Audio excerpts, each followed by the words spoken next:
Hello and welcome to Food for Thought for another week. Mark Lockridge here, the pastor of New Life Fellowship in Letterkenny and Milford Reformed Presbyterian Church. It's great to have you with us. I'm recording this on Thursday the 13th of February, the day before Valentine's Day. The world all aflutter with love and roses and booking restaurants and buying chocolates. Young people nervously wondering if they will get a card this year. That's if cards are even a thing among anyone under 30. And by the time you listen to this, it's all over and men are thinking, well, that'll do, I'll not need to tell her I love her for another year. It's a remarkably hard thing to get the right Valentine card. In fact, make that any card, especially when you rule out the crude ones. When you've done that, what are you left with? Plenty of variety of shape and size, but many of the card writers seem to have drunk from the same cup of sentimental goo, the sort of thing that's more likely to cause my wife to laugh uproariously at me for spending €6 on it. You know the sort of stuff they write. From the first moment I set my eyes on you, I loved you with all of my soul. Which seems to me like just a polite way of saying, your looks are all that matter. And they usually finish up saying something like, you are my life, my world, my everything. I love sharing every moment with you and will do so for all eternity.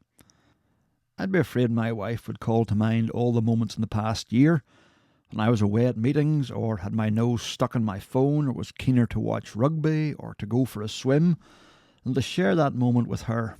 It might be dangerous for a relationship to send that card. I haven't browsed the To My Husband section, although they seem to be less vacuous, judging by the cards my wife has given me over the years. There's a recent one which read, there's no one I'd rather sit next to while looking at my phone. Although in fairness it might have been better or truer if it said, while he looks at his phone. I'm looking for the sort of card that says, you've put up with me again for another year. I don't know how to thank you, but I love you even more than I did this time last year.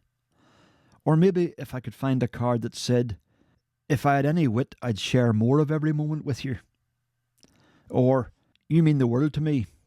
Sorry for all the times I put you second to something else. Just a Valentine's card that's honest. That's all I'm looking for.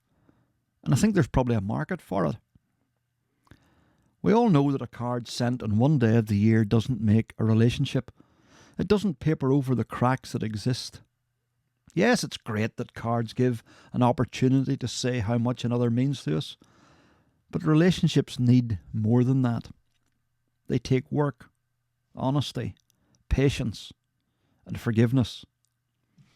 Perhaps a Valentine card should contain a checklist, a somewhat light-hearted but pointed nonetheless confession of faults, and the commitment to improve. And instead of being tucked away for a year, it could sit out somewhere as a reminder. Human love at its finest is two flawed individuals committed to each other, no matter what. It isn't always easy, but there is help. The God who is love offers to change us from the inside, so that we become more like the people we wish we were. Maybe more like the person the card speaks of. But that requires us being honest too. Going to him and saying, I'm deeply flawed and I need your help. The way we grow closer to each other is not by pretending nothing needs to change or by demanding that the other change, but by God changing both of us from who we are to who we ought to be. That sort of change doesn't happen with a card, but it does happen with Jesus Christ.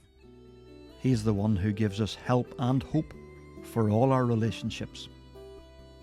That's all for this week. Thanks for listening. And if you want to find out more, drop me an email, mark@newlifefellowship.ie.